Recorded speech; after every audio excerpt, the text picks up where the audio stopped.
Below is a slightly modified paraphrase of the video script you provided, maintaining the writing style, expression, length, and core meaning, only slightly altering the word order and sentence structure. 72% of women admit that they desperately want their partners to do these things, but instead they would rather break up than ever ask. Why? Because for them, having to remind them completely loses its meaning. Today, Trinh will reveal 7 things that women secretly desire most, helping you become a sophisticated and irreplaceable man. Hello, everyone.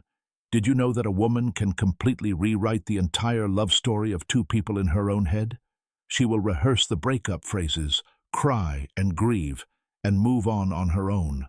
All those intense emotional upheavals only happen because you've inadvertently missed something she desperately craves, yet stubbornly refuses to say it out loud.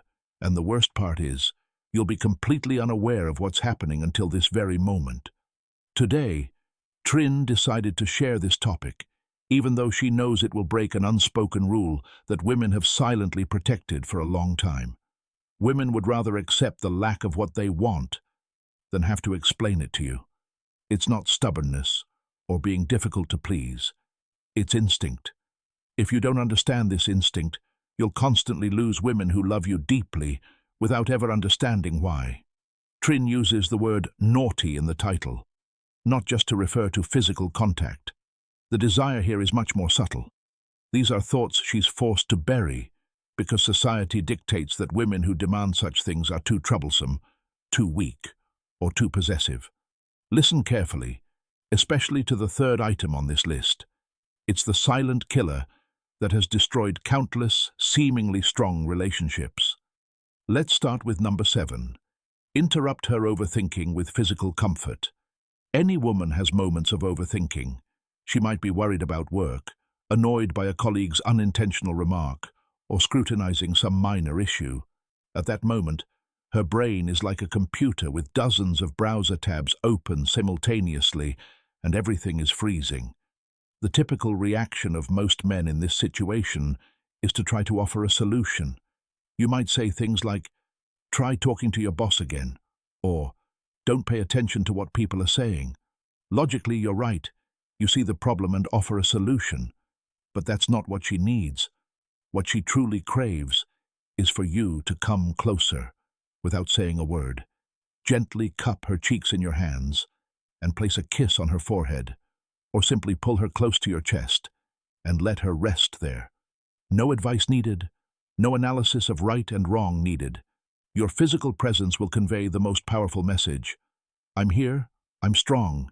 It's okay for you to be vulnerable for a little while. Scientific studies have shown that physical touch from someone you trust can dramatically reduce stress hormone levels in just minutes. She will never ask you to hug her, because having to beg for comfort makes her feel pathetic. So, don't try to read her mind. Read her body language. If her shoulders tense up, if she suddenly falls silent, that's a signal to go over and hug her. Point number 6. Call her by her real name in intimate moments and even unexpectedly. There's a magical, nerve-wracking sensation when we hear our own name spoken by the person we love. A name is the most deeply personal identifier.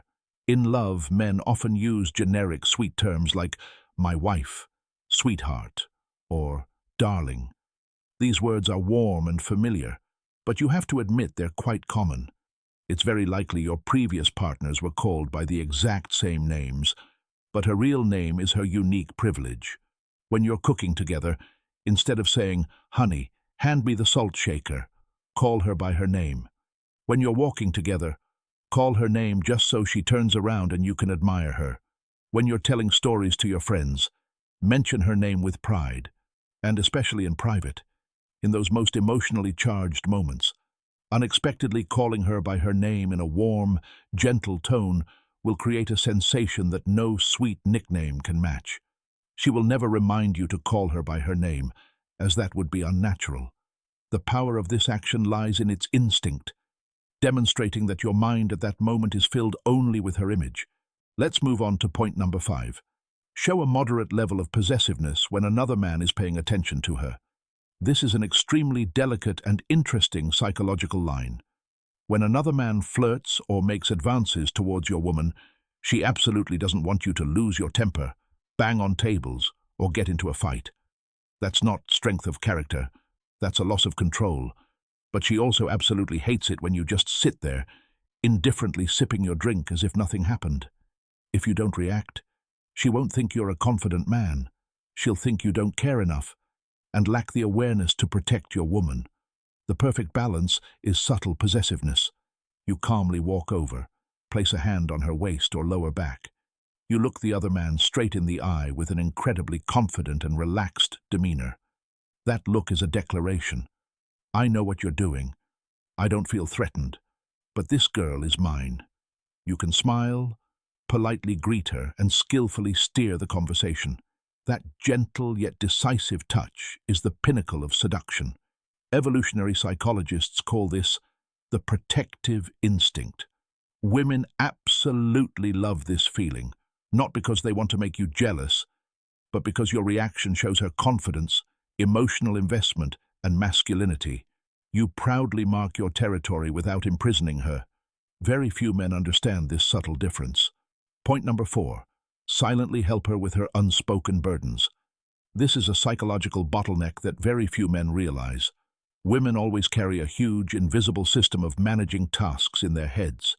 They have to remember the school schedule, buy fish sauce when they run out, pay the electricity bill tomorrow, and visit their grandparents on the weekend. A woman's exhaustion doesn't necessarily come from having to do all those chores. The fatigue comes from being the only one who has to remember the existence of those tasks. She desperately craves you to automatically see a task that needs doing and quietly take care of it, without her having to ask. For example, her motorbike needed an oil change, and you took it to get it changed.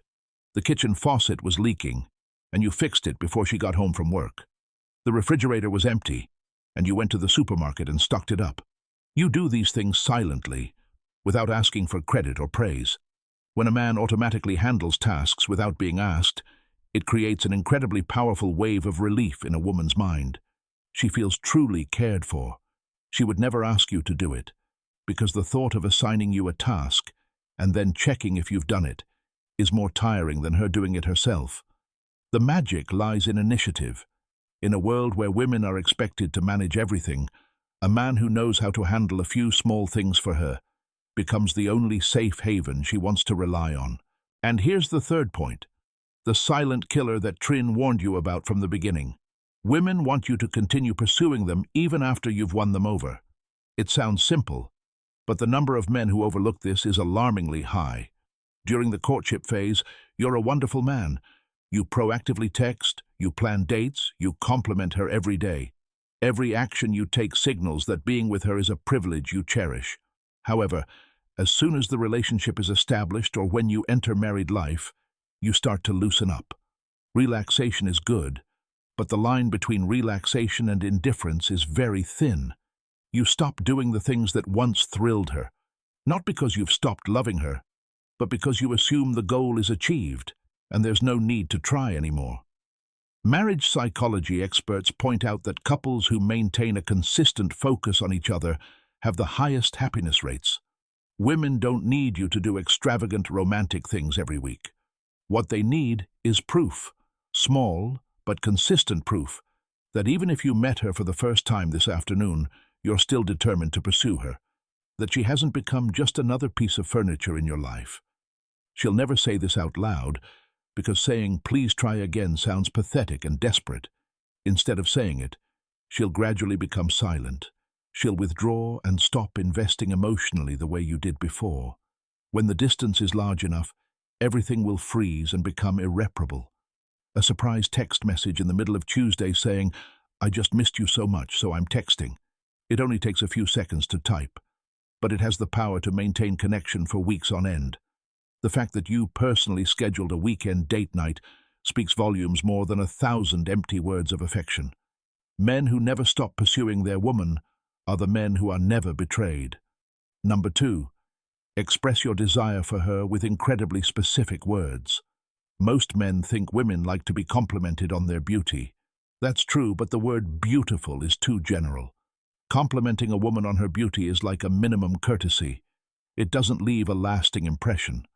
What she craves, what makes her toss and turn, sleepless, and remember your words in the middle of the night, is detail and specificity.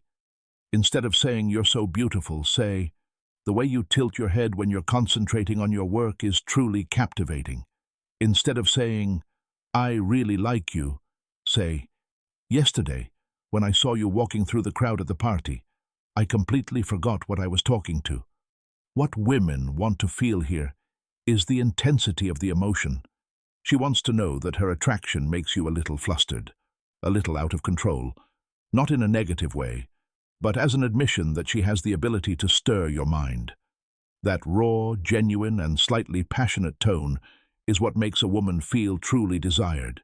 She can't ask you to do this because infatuation can't be forced. It has to come from your genuine feelings. If you're thinking those wonderful things in your head, don't hesitate. Say them out loud. And finally, number 1, take the initiative and move her with physical actions. Trinh put this last because it's the most powerful weapon, the one that most easily makes women lose their composure. And surprisingly, it's something modern men are very wary of. Women absolutely love the feeling of you confidently leading, moving, and guiding them with your body, without having to ask permission. It's when you place your hand on her waist, gently pulling her to the side of the sidewalk to avoid traffic. It's when you interlock your fingers, pulling her in a different direction because you've just seen something interesting. It's when you place your palm on her lower back to guide her through a doorway. Or simply when you stand behind her, place your hands on her hips and gently turn her to face you.